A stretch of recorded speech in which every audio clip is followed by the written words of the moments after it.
The presentation will begin with the reading of letters, which are part of a collection of 10,000 letters sent by the people of Newfoundland to Joey Smallwood between 1948 and 1950. When listening to these letters, I would ask you to imagine something. This is 1948, 1950. And when we were at the Ship Inn, I discussed this with someone who was sitting next to me, and she said, I'm closing my eyes and I'm listening to these, and I'm thinking, this could be written from the hand of someone who spent the whole day at a fish flake, who spent the whole day on the ocean, who spent the whole day in their garden or looking after their children. Yet these people spent time and felt it was important enough to write to the person who they saw, in many cases, as their savior. So just think of this as a person writing a letter by an oil lamp, or a kerosene lamp, or someone writing a letter for someone who couldn't read or write, but who felt they had to write this. Now the readers tonight will be Dr. Willeen Kehoe and Dr. Heidi Coombs, but there are also three persons here who are going to be on a panel to discuss these meetings. They too will read some letters, but they're going to discuss these letters. Dr. Sonia Boone is a researcher, writer, teacher, and flautist. She's professor of gender studies at Memorial from 2008 to 2023. She's the author or co-author of 5 books, including What the Ocean Remember, Searching for Belonging and Home in 2019. A memoir that traverses 5 continents and spans more than 2 centuries. Sonia has long been fascinated by the letters of Smallwood. Ms. Patty Way, well really she's Dr. Patty Way, was born in Labrador and is now retired after 45 years working as an educator. At that time, she also was setting a groundwork for a Labrador family genealogy study. Her own early education, including schooling in Lake Melville area, and 4 years at a residential boarding school. She attended Memorial University, graduating with BA and BA Education, as well as a Certificate of Newfoundland Studies. And she became a doctor, well earned, when she was awarded an honorary PhD for lifetime work in 2022 by Memorial University. The Labrador Genealogies Project represents a significant body of work with a goal to publishing. Sharing of this work has occurred through 2 community research projects, one understanding the past to build a future, in conjunction with Memorial and Nunavut Community Council, and Traditions and Transitions in collaboration with the Nunavut government. Much of the work has been done in varying roles in conjunction with Them Days magazine in order to share her knowledge. She's been actively involved in community development her whole life. Dr. Vicky Hallett is the third of the panel members. She's an associate professor of gender studies at Memorial University. She's the author of numerous articles and books. 2 of the books being, a book that I'm sure most of us have read is Mistress of the Blue Castle, The Writing Life of Phoebe Florence Miller. Her present research is into floater fishing in Newfoundland and Labrador, drawing on her ancestry and stories of her family and other women involved in fishery who are often and have often been overlooked. She was a recipient of the Dean of Humanities and Social Sciences Award for Teaching Excellence at Memorial in 2018. She is also a director and very active board member of the Newfoundland Labrador Historical Society. So with that in mind, I would ask the readers to start reading and everyone to just think of the people as they wrote these. Thank you.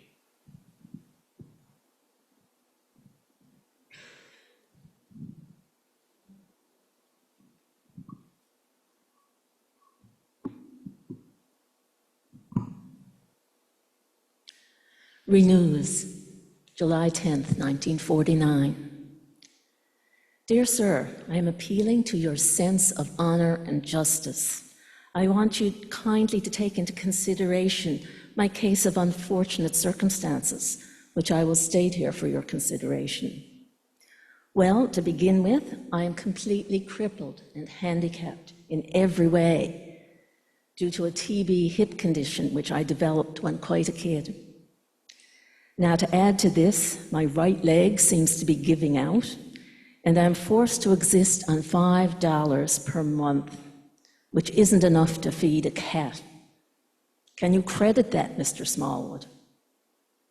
Now, I have a delicate daughter who is working in a store for small money, and she can hardly scrape by on what she gets, as she has always got to take the tonic to keep her own legs at all, so she is so delicate. I'm living home here with my mother and my little girl. Now, in all sincerity, Mr. Smallwood, do you consider $5 per month enough for any human being to exist on? To say nothing of nourishment for me in my state of health? What I want you to do for me is, will you try and increase what I am getting, say about $15 or $17 per month? I would get by on that much, all right. I'm not telling any lies when I say that I am urgently in need of assistance. If I could get $15 or $17, that would be fine for me, you understand? You know as well as I do that there was never anyone in the government for me or anyone like me to apply for assistance before now. We never had a right government before. That's why cases such as mine went unheeded. I'm expecting to get a run out to the city soon. I hope to have the pleasure of seeing you and to congratulate you on your great success in the past election. From Fairyland, May 7th, 1949. Dear Sir, we, the undersigned voters of Fairyland, are disappointed at the apparent lack of support which is being given to our Liberal candidate, Mr. Augustus Green. Is this due to the fact that Confederation received such a small number of votes in the past referendum? If so, then we would point out that many of these votes were cast solely for responsible government with a view to attaining economic union with the USA, whilst many other voters were influenced by sources better known to yourself. But we emphatically state that the majority were not cast for Mr. Peter J. Cashin.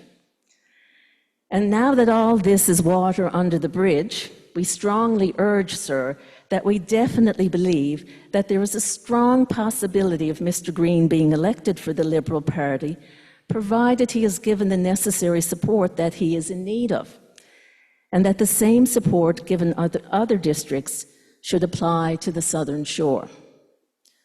We also believe that our best chance of getting our full share of the benefits received under the new setup is by breaking the Cashin stranglehold on the district and electing a Liberal member.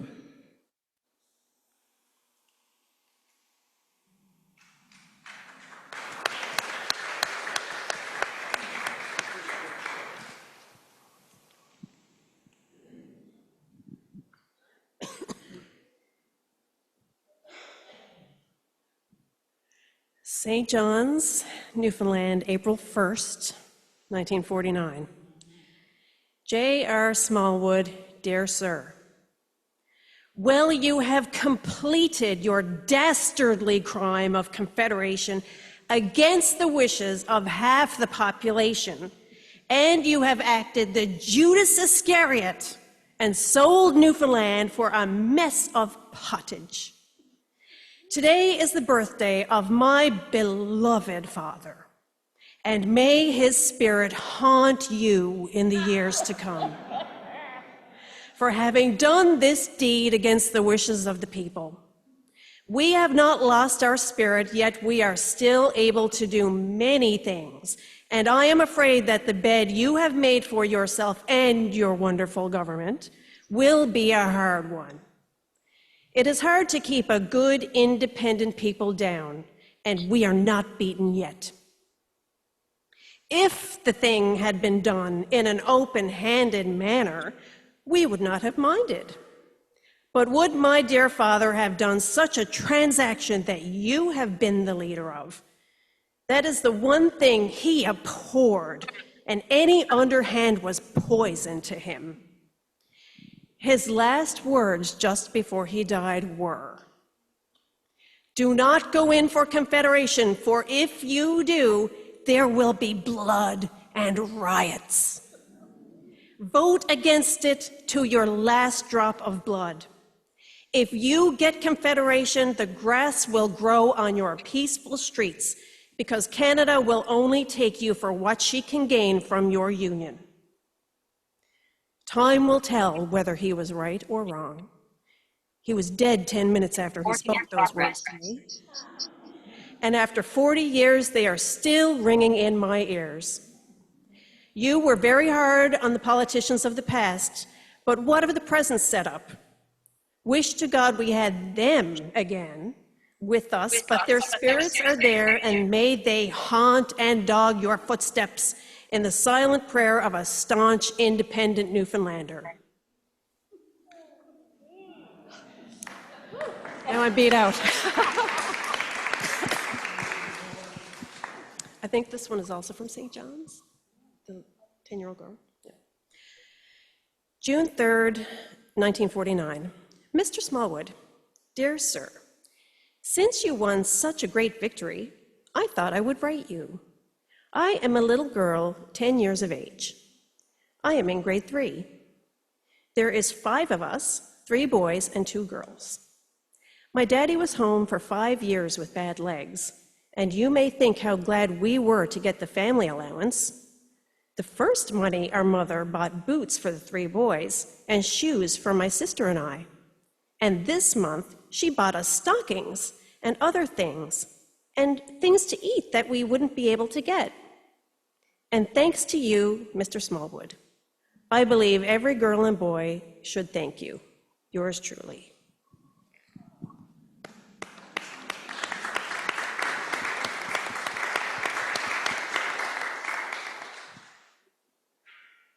Fantastic. Thank you so much, Willeen and Heidi. Can everyone hear me okay? Okay, I know it's a bit echoey in this room, but it's dramatic effect. We'll go with that.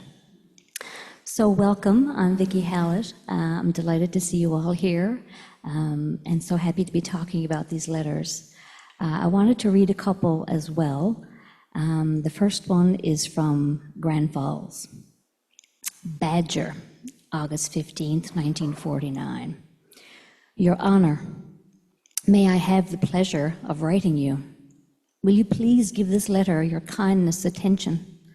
I'm writing, sir, in connection with a job.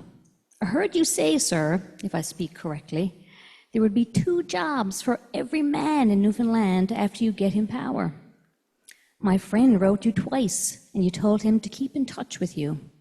And myself, I wrote you once, and I was told by your second man my letter would be given your immediate attention.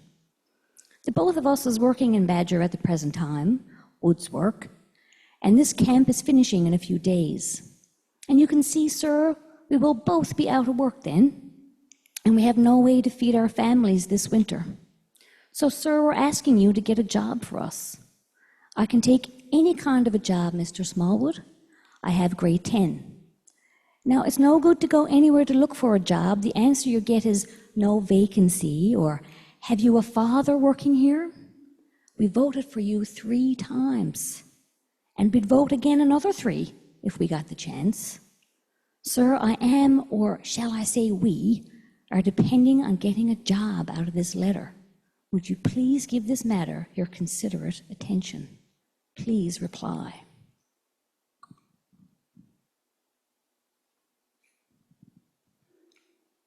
This next one comes from Jerseyside, Placentia.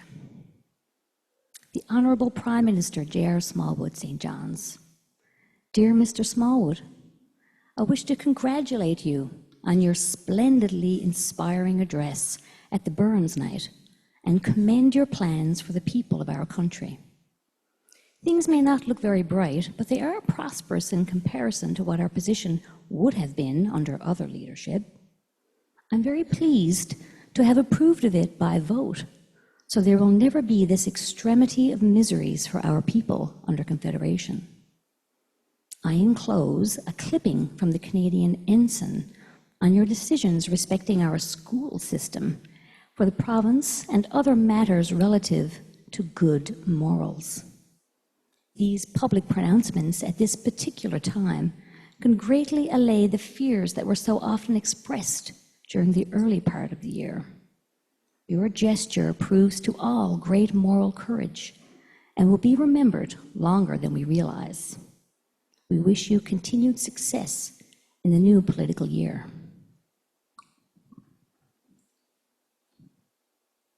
These letters are something else. Patty, would you like to read a couple from Labrador before I say more? Sure. I followed the same pattern, perhaps, of choosing a very positive letter and one that wasn't quite as. This one is from Makovic, July 26, 1949. Dear Sir, my family and my fishing crew and I listened gratefully to the nice speech you made on the 23rd. We were right with you last year in each referendum and again on Monday. We know you are out to help the poor people, and what you say we pay great heed to. We thank you sincerely for all that you have done and are still doing. We thank you for your interest in our country. Sir, I want to put something in your hands. We tried merchants and also government for a store of supplies at Makovic for winter purposes. No one seems to be interested, except Mr. Baird's Limited. I feel now with a little persuasion they would consider the matter. Most of the people of our district fish for Baird's, and during winter deal with Mr. Sam Chard at Eilick, who is backed by Baird's. This man gave me a small supply of goods last winter to see what kind of a success 2 stores would make in this district. It proved successful, but he is too small financially to back this without greater backing from Baird's. Now, this same Mr. Chard is not staying in Labrador this winter for the sake of his invalid wife. So this means we will have to be without a store and have to haul our supplies from Hopedale, which is 50 miles away. Unless you can have a talk with Mr. Baird and see if he can't supply us winter and summer. There's always quite a lot of fur and cash and oil around here, besides the checks for fish, which quite a few of our people receive from fishery products during the winter months. This, with the additional family allowances, will bring quite a bit of money into circulation. And it's no good to us unless we go 50 miles on dog team to haul that food. Makovic could dispose of $10,000 worth during winter, and even with a store at Eilick only 8 miles away. Now even Eilick's store will be closed this coming winter. We should have 25,000 or at least 20,000. If Baird's would be satisfied to entrust me with the goods, I will handle same on a small commission. Also, no lading charges and no storage charges. I would handle on my own premises and would swear to do it to the best of my ability. We, the people of Makovic, the whole district, puts great faith in you, and we know you will give it consideration and do your best. We also know if we do not get a store of supplies this winter, you will not be to blame for it. Thanking you again for all on behalf of our people, I remain sincerely yours.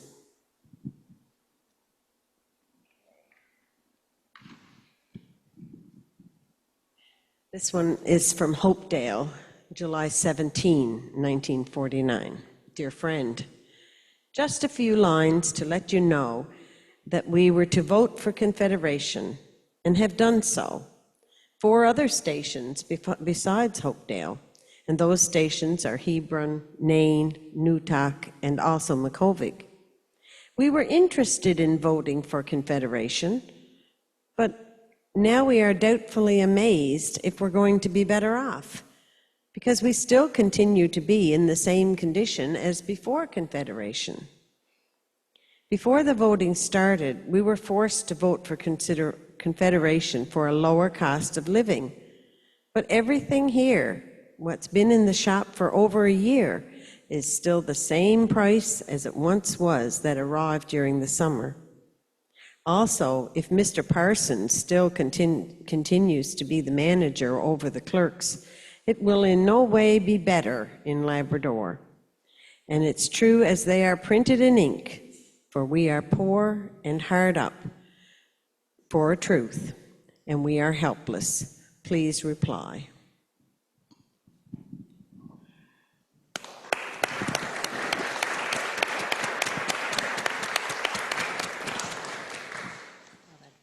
All right, thank you, all of our letter readers.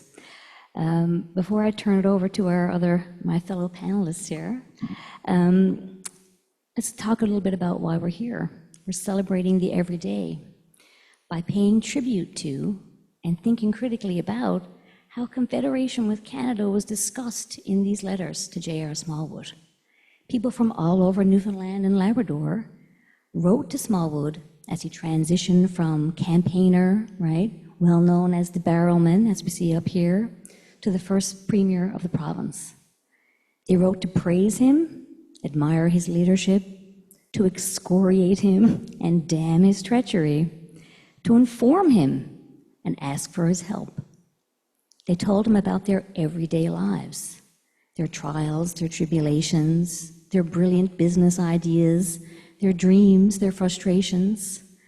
One person's letter we found had a handy $1 bill tucked in, just in case it might make a difference. So, we got all kinds.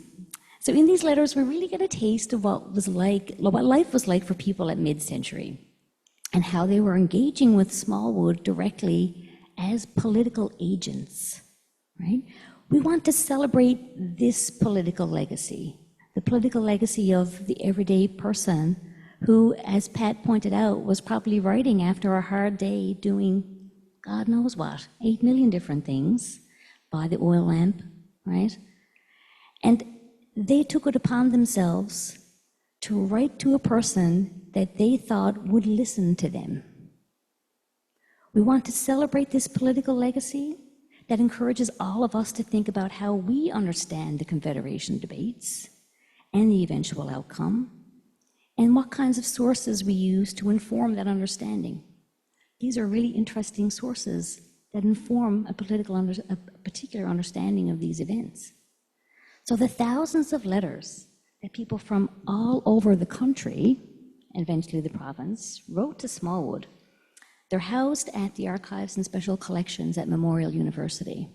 And they're there and not in the provincial archives at the rooms because Smallwood asked that they be housed at Memorial University. So he wanted people to read them, to research them, to see them, and to engage with them. That's what we're doing. So the letters are really a treasure trove that allow us a glimpse into the everyday realities of people's lives from 1948 to 1972. That's why there are 10,000 of these letters. So tonight we're just focusing on the years 1948 to 1950 as we think about this 75th anniversary of Confederation, when Canada joined Newfoundland and Labrador. So people wrote to Smallwood, as we say, from all over. You've heard from Labrador, Grand Falls, Fairyland, They wrote from places with names imposed by settler colonization, from places with names that would, in the context of resettlement, disappear from maps in the not-too-distant future. Some lived in communities whose original names were never formally recognized. And while Newfoundland became a province in 1949, Labrador wouldn't be formally added to the name until 2001. So as a result, names like Damguk, Natasanan, Nunatsiavut, Nunatuavut appear nowhere in these letters, even as those names were always there always spoken in communities, lived in tradition, waiting to come back to a wider audience. Such absences are stark in the settler colonial archive and are a reality that shape our understandings and sometimes misunderstandings of the past. They speak volumes about who and what we remember, and sometimes what we deliberately forget. So we want to think about and speak to these absences, listening for the silences that ring in these not-so-empty spaces. The letters to Smallwood are fascinating for any number of reasons. First and foremost, they give us this insight into a tumultuous period in Newfoundland and Labrador history, not from the perspective of political leaders, but rather from the perspectives of the people who were living through those times. In this way, there are important testimonies that say, we matter, not just as individuals, family members, or community members, but as political agents.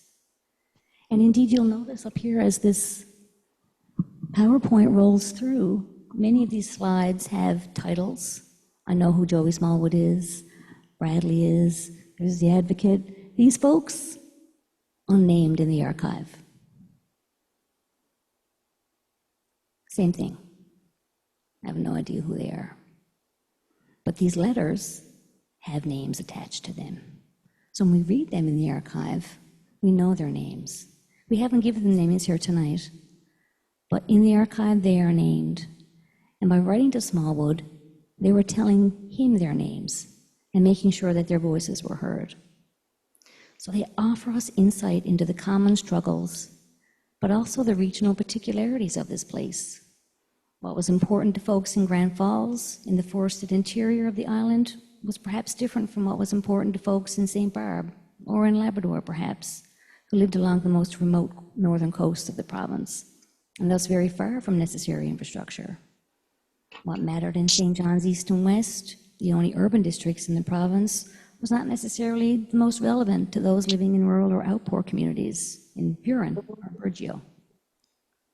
The letters offer us insight into questions of gender, religion, class, disability, and employment. In them, people talk about their faith, their families, their hopes and their dreams, and everything in between. So both Sonia and Patty will talk about all of this and more as we celebrate the everyday here tonight. So I've asked Sonia and Patty some questions to kind of get their minds going. And I'll give you a few of those questions here now to kind of get us started. And of course, they're going to speak to all kinds of things that I didn't ask about, I hope, as well. And so I'm hoping that to get some of their responses to some of these questions, and then have a little bit of a back and forth, have a little bit of a chin wag about what all this means. And then we're going to give you a chance to ask questions of all of us, of each other. And then we're going to have a reception after. Yay. The carrot at the end is food, tea, coffee. Yeah. So stick around for that. So when I first contacted Patty about this, I asked her questions like, what were the realities facing Labradorians at the time of Confederation? How were people connected to or disconnected? How did they feel connected or disconnected to St. John's and the island? How did they feel about government's role in their lives? The vote in Labrador District was largely pro-Confederation with Canada. What kinds of things do you think might have influenced that vote? And yeah, how did it impact your family and your ancestors? You ready? I'm ready. Okay. First of all, how they were affected by governments was zero. They didn't have government. No Labradorian ever had a vote until the very first elected representative who was chosen to go to the convention that would discuss Confederation versus commission government versus the various levels of government that they were about to vote on. So until they chose a representative to go to these meetings, they had never had a member, a representative, or a vote. Nobody, not just women or indigenous, nobody. So Labrador had zero government, short of local. They did through the 1800s have the odd judge sail up the coast or what have you, but they dispensed with that because there wasn't enough crime to keep him coming every summer. So we didn't even have regular justice or so on. In the 30s, once the commission government came in, they did put rangers in some communities, like a single ranger, and they did perform some degree of governance, I guess. But prior to that, it was the occasional visiting minister or so on, and for the most part, it wasn't major issues. But this government thing that was coming in and what to expect from government and what you would get from a representative, they didn't even have any prior experience.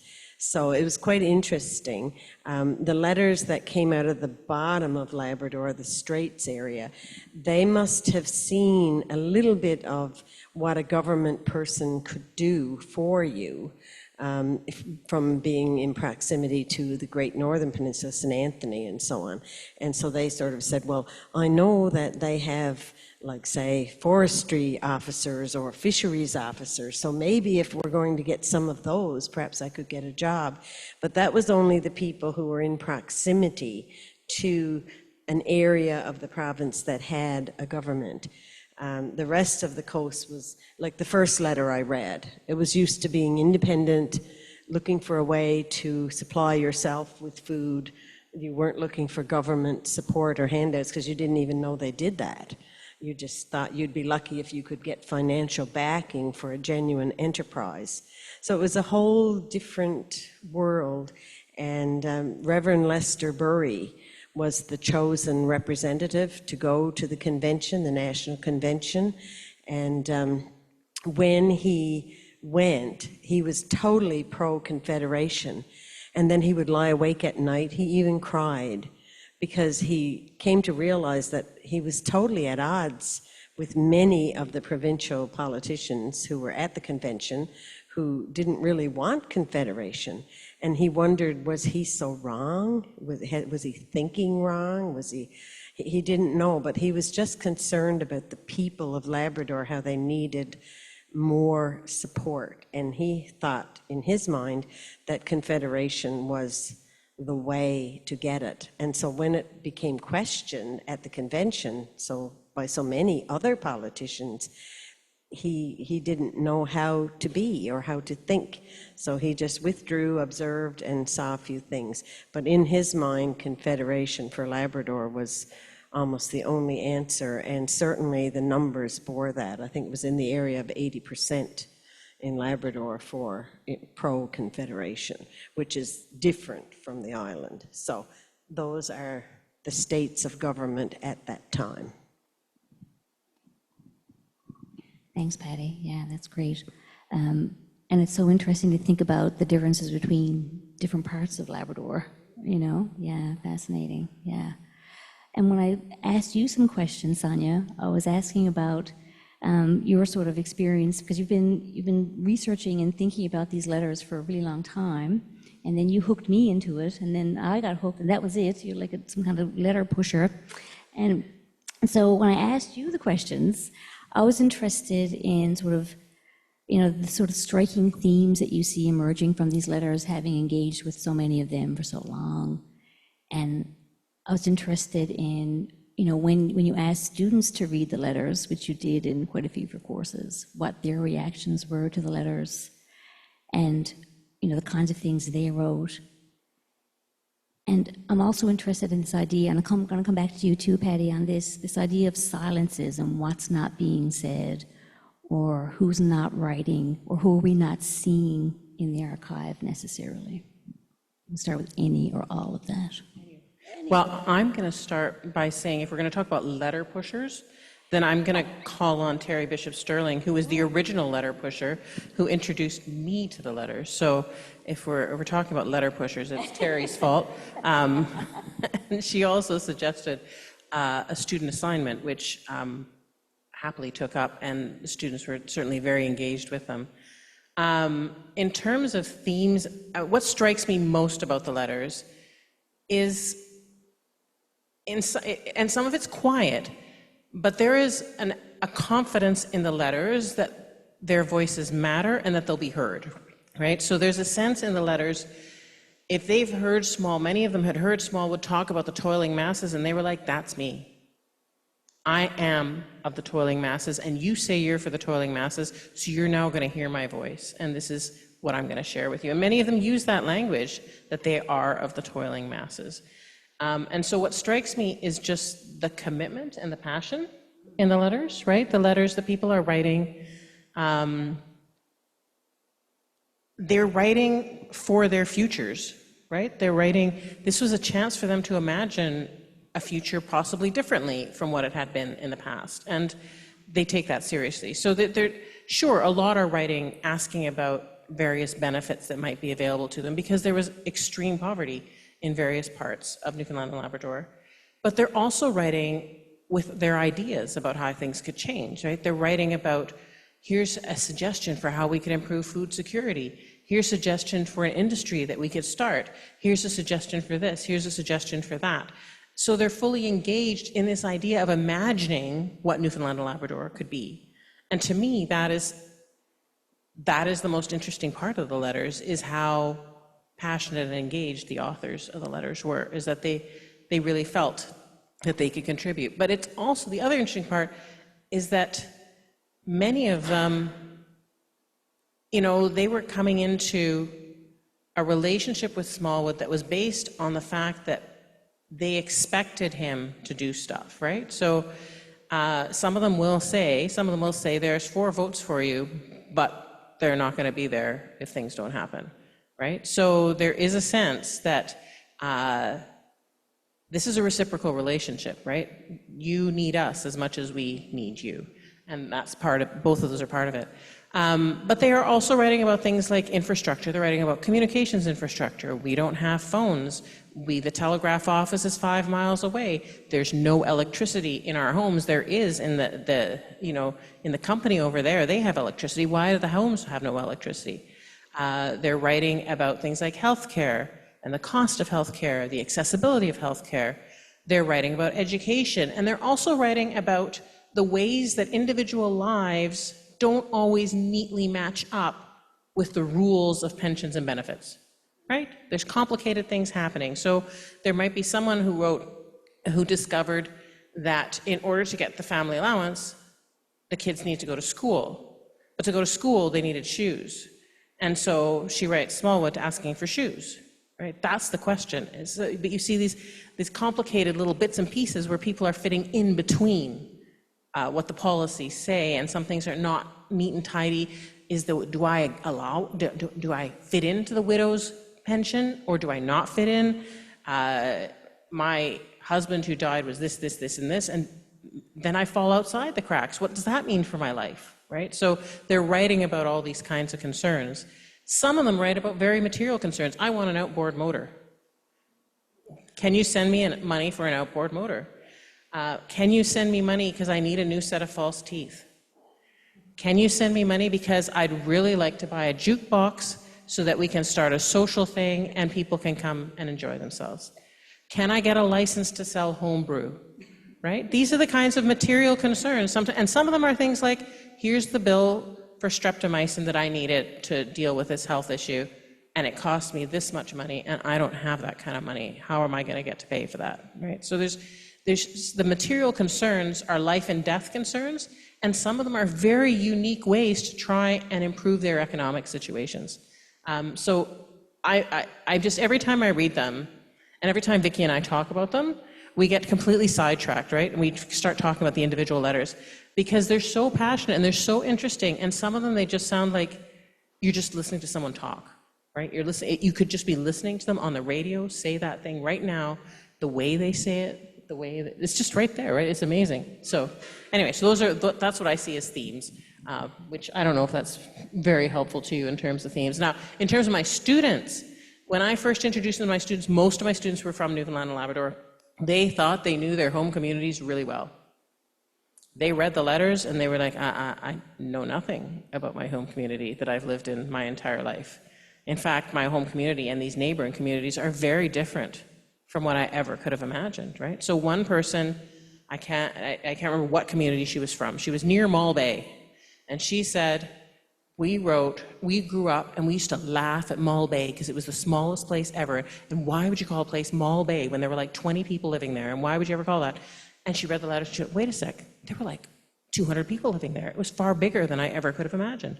And this is what she grew up with. She thought she knew her community really well, because that's what they knew. That's what she grew up with, but she hadn't realized how much had changed, in the 30 years before she was born. One of my students had to leave the archives in tears because she suddenly found her great uncle's signature on a petition. And she had never expected to see that handwriting, not just the name, but the handwriting. And it was very, very moving. Another person went back to her home community, to her neighbor, and said, did you know your mom wrote to Smallwood? And the neighbor said, I had no clue. And so she was able to give her neighbor the copy of the letter that neighbor's mom wrote to Smallwood. And her mom had no clue that mom had ever written to Smallwood at any point. So there were various things that they never knew. I think the most important thing that came out is that, history became about people, not just about big political gestures, but about everyday people. There was one student who was not actually originally from Newfoundland and Labrador, moved here to study, and she was following a woman who had written to Smallwood about health care for her son, and had written a couple of times for health care for her son. And she went following the family along until she found that the year after the letter was written, that small son had died. And for her, that stopped her in her tracks completely. This child who was 10 years old, and she was like, wait a sec, this isn't just a story on paper. These were real people with real lives, and real loves, real losses, real griefs, real hopes. And that changed her whole experience of what she was working with. So I think that for the students, it was really about bringing life to the past in a way that they'd never thought about before, because before they had just learned large gestures, large political movements, and they hadn't seen the everyday. And I think it is the everyday part of it that mattered a lot to them. So that's what I'll leave it with, and then we can talk about sciences after Patty. Yeah. Patty, do you sort of have anything to say to that idea? We're just from different angles, but I thought I would just inform everybody that the individual that wrote the first letter, who wanted the financial backing for his community to be able to have food stores that winter, didn't get it. But that did not stop him. The next summer, he headed on a boat and headed to St. John's after fishing was over, and knocked on Smallwood's door and came away with some backing for his community. So, to some degree, I felt real, because he wrote a lovely letter and he had excellent justification and everything was there, and he didn't get it. So he knew he had the rights to have it for his people. And I just really felt very proud when I realized later that this same individual took the trip to St. John's to make it happen for his community. And I thought that was really something. And I guess, what could Joy say but agreement to something that's in front of your face, a letter come to life, more or less, right? So good for the letters. But yes, Labrador at that time, just for everybody's understanding too, there was no central Labrador. So there was no Labrador West or Churchill Falls. All these projects, Joey's projects, had not yet come to fruition. So as a result, you're dealing only with the Straits and the coast, and a very recently begun to be developed Goose Bay. And at the time of Confederation, Goose Bay had basically, they turned the ground about 8 years previous. And one of the best letters that I enjoyed was a letter from the Officers' Wives Club, who had, in the 7 or 8 years that Goose Bay had been going, the wives were playing bingo and fundraising to send clothing and food to the coast, the little small communities that didn't have much. And so that was great. But of course, when Confederation came, so came the provincial laws as written in St. John's to Goose Bay. And suddenly these ladies discovered they were breaking the law by having a bingo that raised more than $500. And it was the day before bingo, and they're writing really fast to try to find somebody who'll give them the license to have the bingo, because they don't break laws. They're not trying to break laws. But now they didn't know there was such a law. There hadn't been all the years previous. And worse than that, the funds raised for this particular bingo was going to replace a set of legs for a Mr. Avia Green. And they know that the government would want them to have this bingo even if they can't get permission. And they must have whipped off about 10 letters to 10 different people to try to get that license. But I think they went ahead and had the bingo anyway, because it seemed like there was an addendum to the letter that said, well, we took in $500 and something, but we passed out about 300 in prizes, so we really have about, $200 odd for Mr. Green's legs, and we hope it's okay, because we really tried to get a license, and we didn't know we had to have one. And I just thought, isn't that great, where government suddenly reaches in? They'd been having bingos for, 7 or 8 years, and suddenly Confederation, now you have to follow the law. What laws? Yeah, so that was, to me, just an entertaining situation. Probably not for poor Mr. Green, although he did get the money towards the legs, so I guess that was good. But it just, you could sense the panic in these ladies who had done everything by the book, they thought, till a new book was revealed in Confederation. So it was just fun. These letters are amazing. And I want to speak a little bit too about, I love the sense of agency we get from the people writing the letters, right? Their passion, their commitment, and the sense that they can write directly to Smallwood and he's going to read their letter. Like, the way that speaks to people's imagined relationship to him, I think, is really, really fascinating too, right? I mean, how many of us have picked up pen and paper to write to Andrew Fury recently? Anyone? We don't do that, right? We don't write to the Premier, and even if we did, would we expect a personal answer, I wonder. And I'm interested in this idea of silences, though, like, who are we not hearing from in the archive? Because one of the things that can happen when you have this tremendous amount of material is that you can imagine that it's covering the whole country, and you're hearing from everybody, because there's these thousands of letters. And yet we know, of course, that lots of people didn't write to Smallwood and didn't feel like they could, or that they should, or could even conceive of it. And so I'm interested in what those silences tell us, because as Sonia taught me, and as I teach my students now too, we have to read those silences.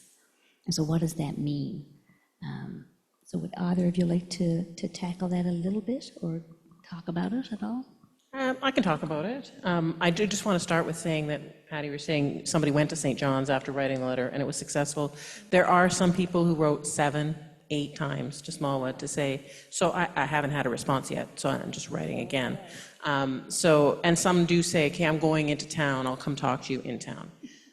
But I think that does relate to silence. So on the one hand, the very most privileged people are underrepresented in the letters.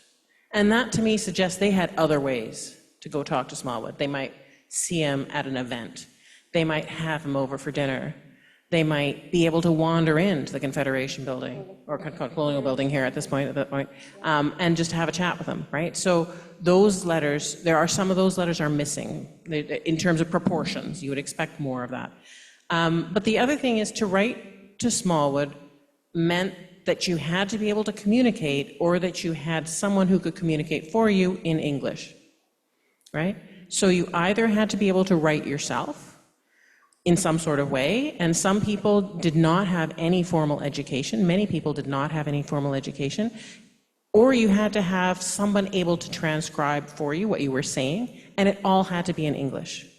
So that leaves out large swathes of Indigenous people, for example, who were maybe living on the land, who maybe were not speaking English at all. You might also leave out people who were, say, you might even have the people along French shore who may, for whatever reason, not be speaking English. Newer immigrants to Newfoundland and Labrador may not have felt comfortable writing in English and may not have had access to community members who could write for them in English. So those are voices that we don't see anywhere in the archives either. Another aspect you can sort of see in the letters is some people are writing with pseudonyms. And that means that they're thinking that what they're writing about could be somehow threatening if they leave their name there, right? So they might be worried about the impact of what they're writing. Like one person wrote as the drunkard's wife. She was writing from Lameline about smuggling to St. Pierre and Miquelon, alcohol smuggling. And so there, she writes about the fact that it's happening all along that coast. But there's a threat inherent there, right? So if there is illegal activity happening, that could threaten her own family livelihood. It could threaten the livelihoods of their community. It can also put her, if her name is put to it and someone finds out about it, these are small communities, that could put her own family could be ostracized as a result of this, right? So even though there was a big social issue of alcohol abuse in these communities, she has to speak about it in an anonymous sort of way in order to protect herself, her family, her community, and so on. So in those cases, the case of a pseudonym can show that some people didn't write because of reasons of security of the family, security of the community. Some people also write about the fact, things were volatile. Somebody says, I talked about Smallwood and I got chased out of town, right? And so there might be some people who don't write because they feel unsafe writing, right? They feel unsafe to their person because of the political opinion that they hold. And we see some of that happening. I was just reading about it. A returning officer in Michigan who was saying she was getting questions about people being worried about going to the polls and their safety going to the polls. And this was some of the stuff that was happening when people are writing about, I got chased out or somebody punched me in the face because we were talking about Confederation. So there are people, you see those kinds of things. When somebody mentions that, then you can think to yourself, okay, then there are other people who likely didn't write for those reasons. There are other people, one person wrote about her daughter's work. And she writes as a mother and her daughter's work conditions. Writing about work conditions and putting your name to it could mean that you could lose a job if that name gets passed on, especially if that person who owns the company is friends with Mr. Smallwood. And they say, Willeen wrote a letter, and do you know Willeen? And that person says, I know Willeen, and Willeen doesn't have a job anymore. So those kinds of things can be risky. Those are the kinds of people that you don't see much unless they anonymize themselves, right? There's other things that we don't see in terms of the kinds of topics that were considered taboo, for example, that people won't talk about. There's one letter that I have seen where someone talks about domestic violence. But that's also, it's a big taboo subject. And it's also something that, again, in small communities, often not spoken about, even if people knew about it, right? Questions of gender and sexuality. Sexuality, of course, you're not going to talk about same-sex relationships in letters to Smallwood in 1949.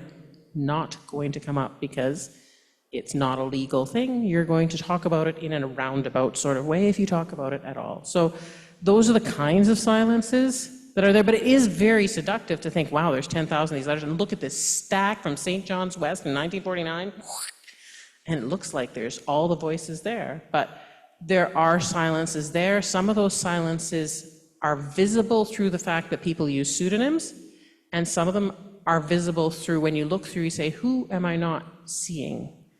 Which people I know were living here and are never in the letters. So we know, for example, also that 40 Chinese Newfoundlanders claimed Canadian citizenship after Newfoundland and Labrador joined Confederation with Canada.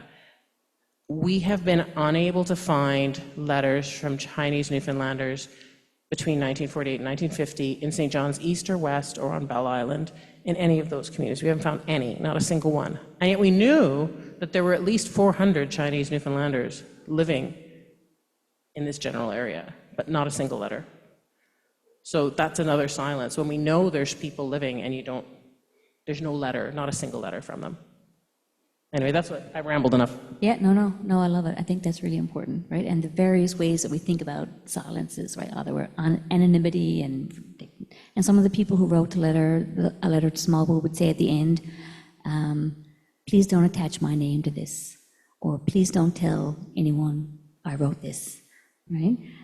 Complaining about management at the A&D company, or I'm looking at you, Terry, because we're thinking about forestry, just for example.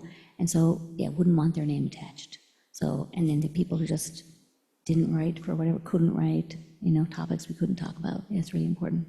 Yeah. Patty, any thoughts on that?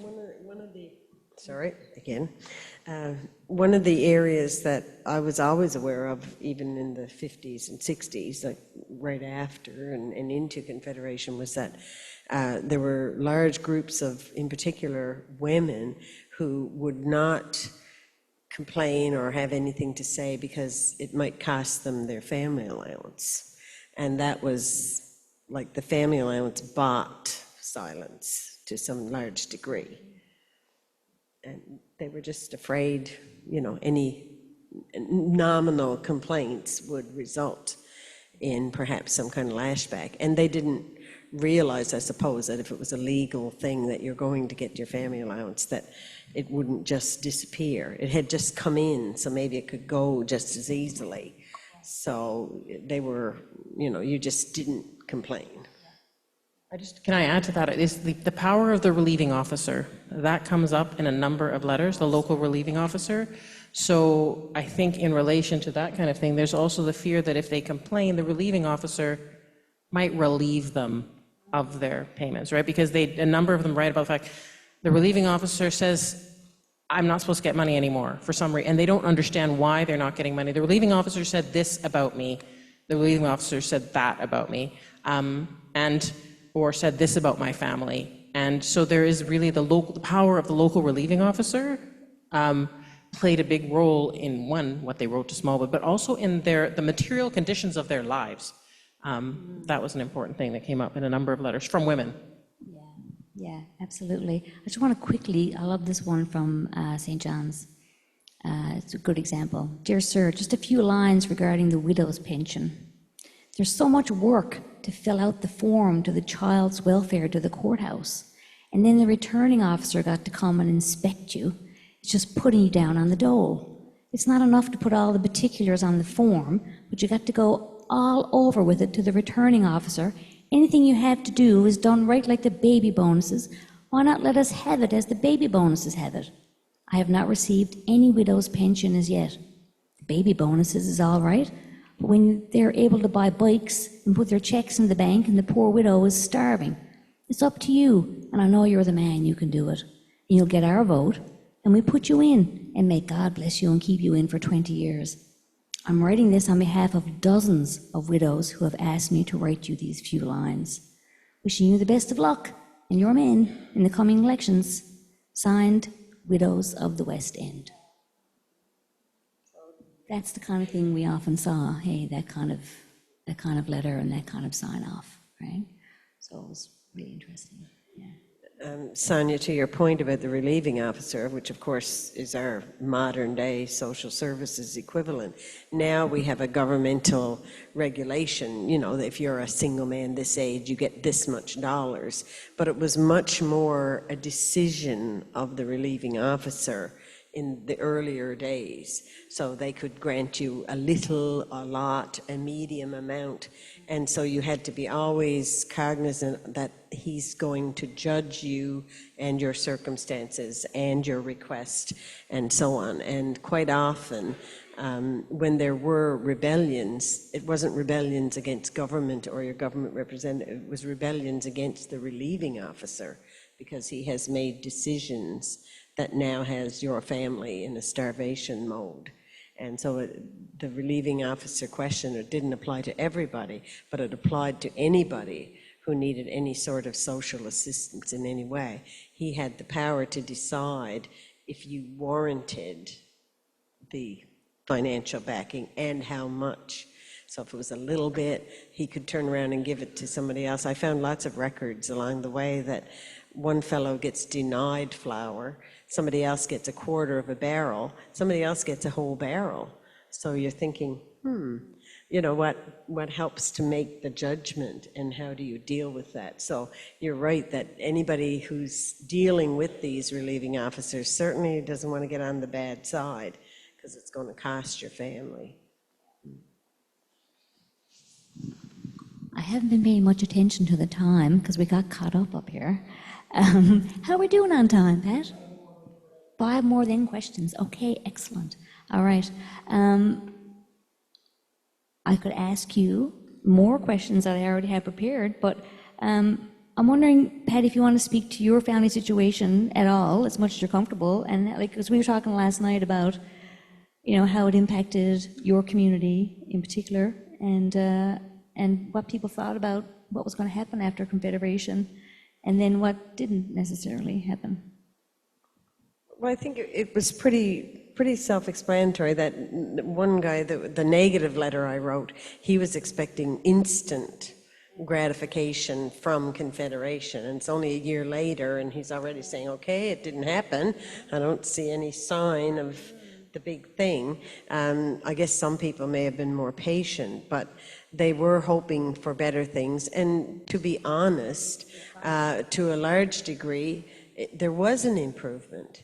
There was, because those family allowances, the seniors' pension, the seniors hardly had any money prior to Confederation, and they didn't maybe have a whole lot after, but they certainly had more than previous. So it seemed like there was an infusion of wealth.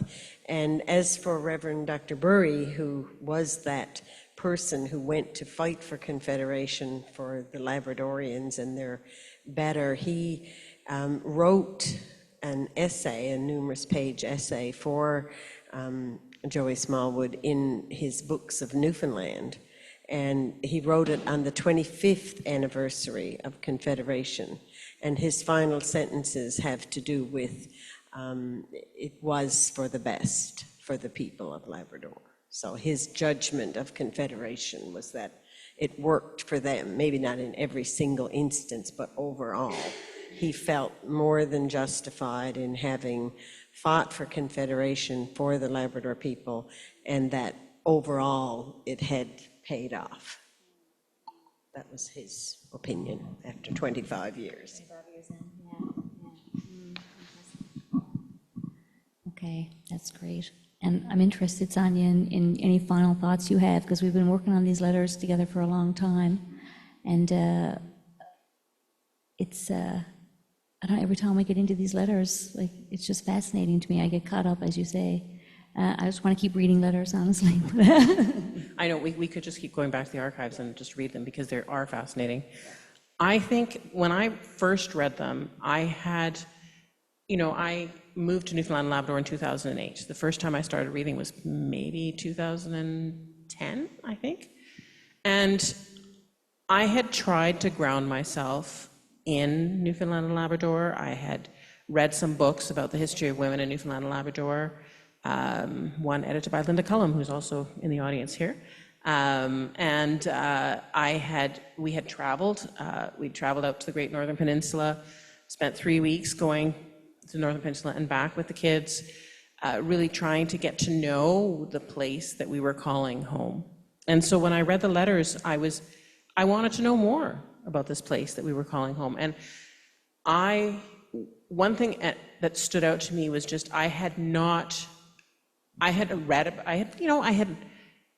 watched Random Passage, right? So I had understood that there was poverty, but reading the letters, the extent of poverty was something that I had not understood until I started reading the letters, right? When someone writes and says, every morning there is mold on my children's pillow because of the damp that comes in through the slats of wood in the house, that's a level of poverty that I had not imagined, right? So to me, that's what struck me, was the visceral nature of the life experience that's in those letters, right? This is what they will write to the Premier, and that they expect a response to. So those kinds of things, husbands who had disappeared, I focused more on the letters from women. Women who wrote, I get a family allowance and it's in my name. And this is the first time that there is money in my name, right? So those kinds of things are things that really gave me a window into this place that I was calling home and that my children were growing up in, that I had not understood before. And like I said before, many of my students who grew up here also learned things that they had never understood before. But I think, like I said, the first thing for me was I had read that there was poverty, but until you read about the mold on the pillow in the morning because of the damp, you don't realize the depth of it. And I think that to me is about the letters, is about those details. It's those details that matter the most to me and continue to matter the most to me today. All right, thank you both so much. And one of the things I loved was when I read the letters out loud, I hear my grandparents. I hear how they talked. I hear their accents. I hear their ways of speaking, their manners of speech. And there's something so powerful in reading the letters and hearing that language and that way of speaking come through in what they're saying, because I feel like so much of that is getting lost in our current moment, where we're sort of all imitating cable news network language. So that's really delightful about the letters. I mean, there's so much hardship, yes, but to really hear what people are saying is really tremendous in these letters. And so partly what is inspiring us is that we are working on a project together where we've asked people to go into the archives and look at letters from each different district around the province and then write their thoughts about those letters. And we're going to put that into a book and have those responses plus some letters in that book. Patty's been part of that process. There are people in this room who have been part of that process, and we're very, very grateful. We've also asked experts in history and sociology and religion to write us contextual essays about that time period. And what's really fascinating that's coming through that process is that everyone who reads the letters sees something different in them and reacts to something particular that resonates with them in those letters. And so anyone here can go into the archive and read those letters anytime and see what stands out to you. I would encourage you to do that. They're just fascinating. And so they're so rich. But again, there are many, many silences, but what's there is just, you have a visceral reaction, to what you read in there, and it's fascinating. And it's the history that many of us don't learn and are not privileged to learn. And so getting access to it is a privilege. And we feel very privileged to have had that opportunity. And very privileged to have Patty Way and Sonia Boone here with us tonight. So I want to say thank you so much for coming and being here with us and lending us your expertise and your heartfelt reactions to these letters as well. I want to say thank you to the Newfoundland and Labrador Historical Society, to Heidi Coombs, to Willie Keogh for reading these letters so dramatically, and to the Colonial Building, Newfoundland Labrador Historic Sites for welcoming us and hosting us. And thank you all for coming and being interested in this. Please stick around, there's a reception afterwards, and we'd love to talk with you more about these letters and anything else. But before that, we do have a Q&A, an official Q&A period. Would we like people to go to the microphones to ask questions, or for the people online? Would that be easier, Rebecca? We have a traveling microphone? Yes. Okay. Hi, I'm Rebecca Ralph. I'm one of the organizers of the Newfoundland Labrador Historical Society. So I'll be migrating around the room, and also for those of you who have joined us online in the Zoom, you can post your questions in the chat, and I'll come back. The audio, unfortunately, isn't enabled, but I will be able to come back and forth and check on questions from all of you as well. But I will give the chat a moment sort of to get going post, and I'll take questions from the room. So put your hand up, and I'll come by with a microphone.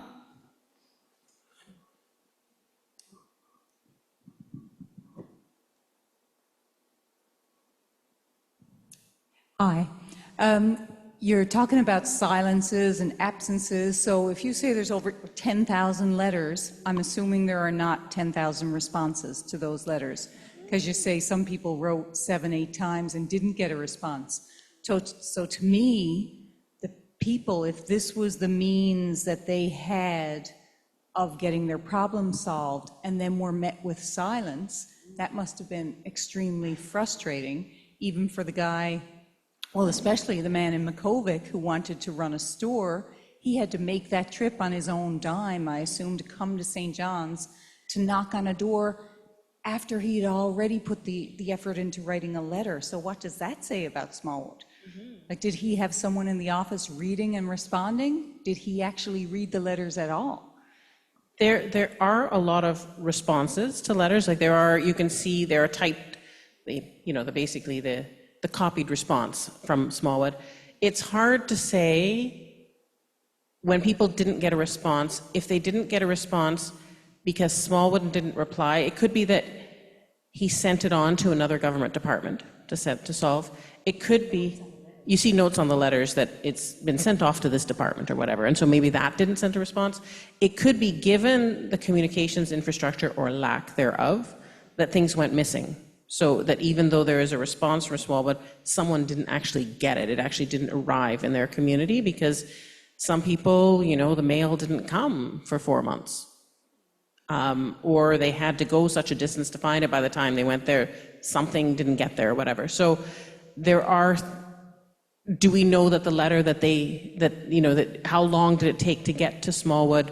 Was there a backlog there where suddenly he got a pile of 5 letters at the same time? It's hard to say. So they do exist. The letters responses from Smallwood tend to be quite vague in general. He is a politician. He's not going to promise that he's going to give you false teeth. He's not going to, he's not going to be that specific about things because politically he can't be, right? So. But I'm sure there were other letters that he got and that he never responded to, guaranteed. But there are some cases where it might just have gone to another department and then disappeared in that department, or gotten further to another department, et cetera, et cetera. So but there are a lot of typewritten replies that you can see. We didn't even get into the telegrams. I see Heidi, yes, because Heidi wrote about telegrams, and some people directly telegraphed the premier, and he responded immediately. There are actually quite a few examples where people would send a telegram to Smallwood, and you see an exchange back and forth. My husband is desperately ill. We need to get him out of the community. We need to get him to hospital. Send an airplane. And then Smallwood does. And he gets an airplane there, and you're like, oh my God, wow. Like, that didn't happen every time, but quite a few times it did happen. And then other times it was too little too late. The weather was bad. They couldn't get anything to the community. People tried to get to the community, but they didn't make it to the hospital. And so you see this playing out in this heartbreaking series of telegrams, So yeah, it's fascinating. It's fascinating. But yeah, not always a response, no. But sometimes an immediate response, so it's incredible. Yeah, airplanes. Sometimes they had got airplanes. Yeah. I'm suspecting, and I could be wrong, that the majority of these letters were written by women. I just visualize women being the movers and the shakers and getting things done. Is there information on what percentage men versus women have written?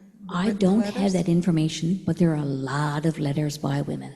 Yes, lots. Thank you. Yeah, and you'd need to read them all and sort of break it down, but we did see a lot of letters by women, yes. And they have different, so the letters from men and women have different focuses, right? So the men are often writing about, can you get me a job on the Labrador fishery? Can you get me an outboard motor? I have been disabled due to X, Y, and Z. Can I still work doing this? A bunch of us in the community would love work on the road. So a lot of it is about work and about being able to support their family. Like, that is a really important thing in terms of their identity as husbands and fathers. The women are typically writing about family allowance, around widows' pensions, but also sometimes about things that their children need around education, around jobs for their children, and working conditions for their children. So there's different focuses that they're looking at in their letters. Thank you. I'm just going to check on the chat right quickly, and if anyone else has a question here in person, please raise your hand and I'll get to you in just a moment. Oh, we do have a number of questions, comments there in the chat, so if you'll just give me a moment. Thank you, Jay. Wonderful. So I have a question from Dale Fitzpatrick, I believe, who said, Joey Joseph R. Smallwood was known to be available to the public. His Canada House office was often filled long into the evenings. He met with every person who came to his office, usually before the end of the day, and that carried on when they moved to Confederation Building. And he noted that his voice, was very well known through the Barrelman show, and just to comment sort of like that's probably that idea of him as available, publicly known in St. John's to folks who had access here, but also through the radio, just something to think about as context for why so many people felt they could write to him. He was known, and he was known locally. You might have heard from family in town that, he's approachable, write to him. That's a really helpful comment. Thank you, Dale. Sorry, Rebecca, just one second. I love that comment. I just want to mention for Patty 1 second, because when we were talking about the letters back and forth, when I asked you first to comment on them, one of the things you said was that people in Labrador knew Joey's from his voice on the radio. So that made him so well known to people in Labrador. Radio was crucial in Labrador. There were very few areas and people who were interested in the world, the outside world, veterans, families, and so on, who always listened to the Doyle Bulletin, and then they had the radios, with the little, I'm not sure the word I'm looking for, but those glass things that had to be replaced all the time, and so they had the radios. There was one in, if not every house, then in every village for sure, somebody was listening to the radio, and you would go to that house to hear, and they certainly were listening to Joey on the radio. So Joey as a radio star was very real. It also came up in the letters, right? So one person did say, the drunkard's wife said, you can read my letter on the radio if you want. And other person said, do not read my letter on the radio. So they understood the power of the radio, and they were listening to the radio, absolutely. That's great. And there were some just general comments as well in the chat talking about that. These letters are so impactful to hear, and also a general call of, and a reminder, which of course all of you I think have mentioned throughout your talk, is that these letters are open to the public. They're there during the office. Go read them. They're there for the people of this province and anybody else, and just a general call to that, which I think is very in the spirit of the evening. So now back to you folks here in the room. Are there anybody who'd like to ask a member of our panel a question?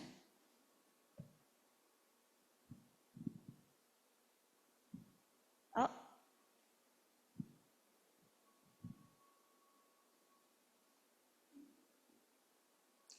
Thank you, everybody, for being here, but also thank you for the panel members, the very very well read letters. But I think what it shows is, even though it's 2024, Confederation occurred 75 years ago, and we've had books by great Newfoundland historians by the dozens. No one has written on these 10,000 letters. No one has written the words of the toiling masses. That's what these are for. And that's why you see the great feelings coming out from the group that's here. They'll be able to express something I don't class myself as a historian, but other people who like to read history will be able to read, be able to understand the great expectations that people had. I know the expectations my family had were tremendous. Some of them were met, some of them weren't. But anyway, it's a window to the past, and I thank everybody for coming, and thank you especially those who are involved in organizing this, our sound support, and the government for the use of this beautiful building with so many memories. Thank you very much, and we'll see you again at future presentations. Thank you.